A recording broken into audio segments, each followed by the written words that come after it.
Welcome to LC Screen Talk. My name is Larry, and this is my review of Anna.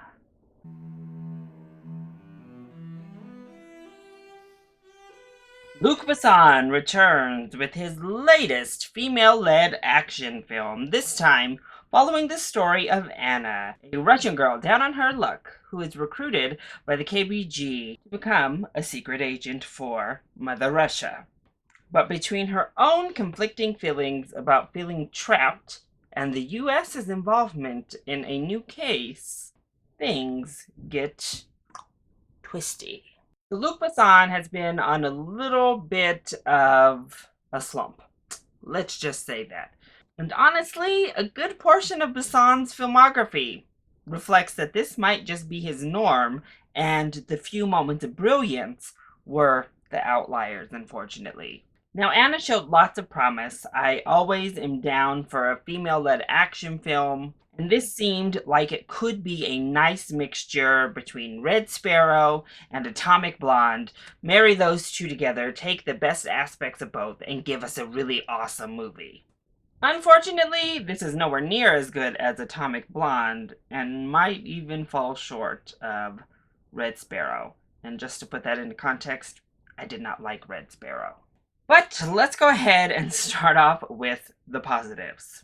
Well, the film definitely winks at the audience. It definitely has like a bit of self-awareness to it. First of all, the twists. They just keep on coming. They are thrown at you constantly throughout the film, and they're fun. It's fun to get all of these twists and get all of this crazy story around you. I didn't really love the film technique that they used for the twists and back and forth and time jumping and all of that backsplaining of story, but the twists themselves mostly all made sense, and I was willing to go right along with them. We do also get some fun action sequences in the film. The best action sequence of the entire movie we've seen a good portion of in the trailer, and it happens in this restaurant, and it's awesome. That's where we get some inventive kills. That's when we get some really cool fight choreography. Far and away the best sequence of the entire movie. There are definitely other moments where some cool action goes down or some cool stuff is shown on screen. And I loved Helen Mirren. This is definitely not one of her better performances, certainly, but it's a fun performance. And unfortunately, that is where my positives end. And when it comes to negatives, I don't know that I have all that many outright negatives either, because we're going to kick this off with, there's just not a whole lot to talk about with Anna. I compared it to two films in my intro, but this kind of overall just feels reductive.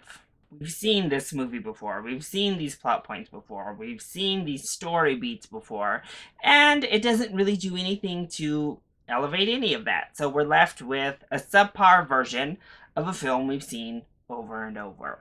I mentioned it in my positives. I really did not like how the non-linear format was used in this movie, because it made some really awesome action set pieces completely void of any sort of tension, because we knew the outcome because we were now in a flashback. And that's a shame, because these were some really good action set pieces that were somewhat undercut because of the filmmaking choices. And honestly, Luc Besson really hinders the whole entire film, unfortunately. As a writer, this script is terrible. The dialogue of this movie is like almost vomit worthy sometimes. It's really bad. And the directing is just very, very bland. It's a very flat, kind of directed film, and that's never more evident than in the multiple sex scenes we get. And there are a lot of sex scenes in this movie. And they're just so poorly put together. From the filming of them, it's completely unsexy to just look at.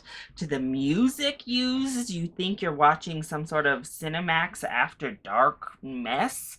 The sex scenes are just horrible and really highlighted the not so great filmmaking Besson put to the screen. And unfortunately, I did find myself to get quite bored. Even with all these twists happening, we're jumping back and forth, and ultimately we're following a character we don't really care about. Anna is a dull character. Sasha Luss, I'm not going to give her too much. I think she did what she could within the role, and there were signs of a good performance there. Unfortunately, Anna is just such a blank, bland, unrelatable character all the way around. She doesn't feel original. We've seen this type of story over and over again. She has no personality.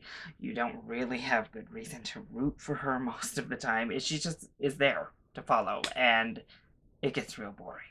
Luke Evans is given nothing to do in this movie, and he pretty much sleptwalked through the whole thing. And Cillian Murphy is fine, but his role is also kind of bland. The only entertaining character on screen really was Helen Mirren's character, who gets all the laughs, who gets all the fun moments, and you kind of find yourself drifting off, checking your watch until we get to another exciting moment, which unfortunately are too few and far between. So ultimately, Anna just doesn't quite live up to what the potential is there, and also doesn't quite live up to the other films it feels reductive of. It is a lesser version of a movie we've seen many a time before. So if you are into espionage, action-y, thriller movies, I would probably give Anna a rental.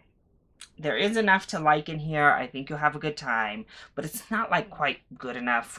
Filmmaking is not quite up to par to give this a theatrical suggestion, but I think you'll have a good time with the material that's there. If that's not your thing already, if you didn't like Red Sparrow from last year, you can just skip this one altogether. So that is my review of Anna. I hope you enjoyed it. If you did, go ahead, click like down below and subscribe to the channel so you are always up to date on our latest videos. Also, join in on the discussion. Are you excited to see Anna, or have you already seen it? If you have, what were your thoughts? Let me know either in the comment section down below, or you can hit me up on Twitter. I love you all so much for your continued support. Thank you for watching, and I'll see you next time. Bye!